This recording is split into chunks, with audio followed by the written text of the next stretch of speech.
Рөлі оң жақта орналасқан шетелдік тіркеудегі көліктерді бір реттік заңдастыруға рұқсат беріледі.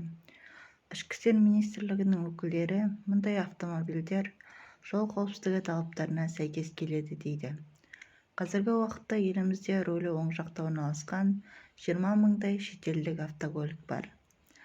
Сондай-ақ министрліктер шетелдік нөмірмен жүрген көліктерді заңдастыруға қойылатын 3 талапты атап өтті.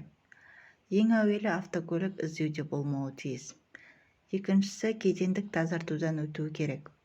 Сонымен қоса бір реттік заңдастыруға рұқсат етілетін автомобиль осы жылдың 1 қыркүйегіне дейін елімізге әкелінген болуы шарт. Осы міндеттерге сай келген темір тұлпарларға қазақстандық нөмір беріледі.